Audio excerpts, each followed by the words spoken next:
nous allons parler de la voix active et de la voix passive. Je vais commencer par la voix active, c'est lorsque le sujet fait l'action. Donc on a le sujet actif, le verbe et le COD, le complément d'objet direct. Comme dans la phrase, le chat mange la souris. Sujet, verbe, et le chat mange quoi? La souris, parce que c'est comme ça qu'on repère le COD. Ensuite, je vais parler de la voix passive. Là, on a le sujet qui va subir l'action.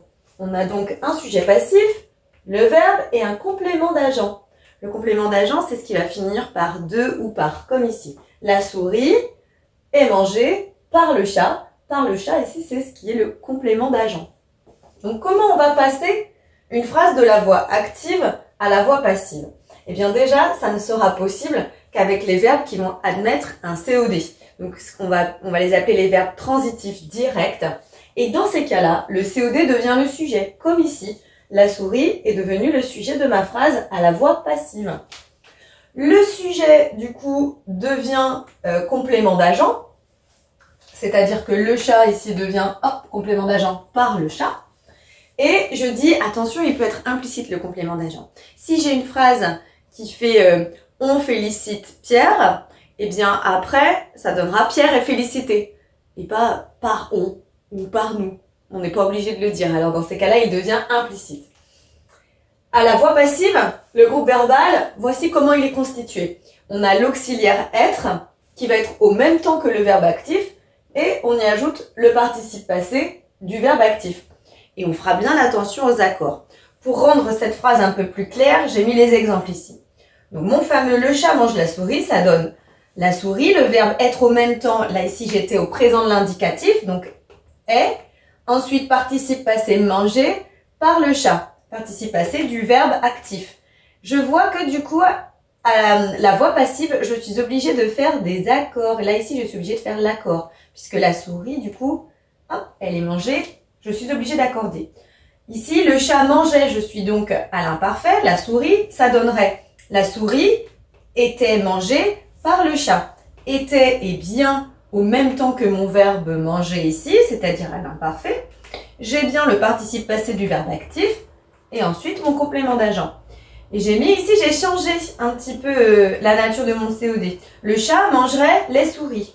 Les souris seraient mangées par le chat. Et là, je fais bien attention également à mes accords. Pour terminer, je vais préciser que certains verbes ne sont pas utilisés à la voix passive. Les verbes qui vont admettre un COI, un complément d'objet indirect, qui vont répondre donc à la question à qui, à quoi. On va parler ici de transitivité indirecte, donc les verbes comme penser à ou croire en, et les verbes qui sont dits intransitifs, c'est-à-dire les verbes qui n'ont pas de complément d'objet, comme tomber, rire ou nager. À toi de jouer à présent. Afin de voir si tu as bien compris la différence entre la voix active et la voix passive, eh bien nous allons pratiquer. Dans un premier exercice, je te propose de me dire si les phrases sont à la voix active ou la voix passive. Tu es prêt? Un enfant caresse un chien. Dans cette phrase, on est à la voix active puisque le sujet, un enfant, fait l'action, il caresse et là, le COD, quoi? Un chien. La maison a été détruite par les flammes. Dans ce cas, on est à la voix passive puisque les flammes sont ceux qui font l'action et du coup ils sont devenus complément d'agent. Là, je vois bien par les flammes. La maison subit l'action et je vois bien ici que j'ai eu la transformation d'un verbe. On aurait à la voix active ici, les flammes ont détruit la maison. Les commentaires n'ont pas été bien pris. Les commentaires n'ont pas été bien pris par tout le monde. On est encore une fois ici à la voix passive. Et enfin, le téléphone sonne lorsque je reçois un message. On est à la voix active puisque c'est bien le téléphone qui fait l'action. Maintenant, on va voir comment on passe de la voix active à la voix passive. L'arbitre siffle la fin du match. On a dit qu'il fallait commencer par le COD qui devenait sujet. la fin du match. Ensuite, on a le verbe être au même temps que le verbe actif présent. Le participe passé du verbe de la voix active siffler. Je fais attention aux accords puisque qu'est-ce qui est sifflé? La fin du match, du coup j'accorde.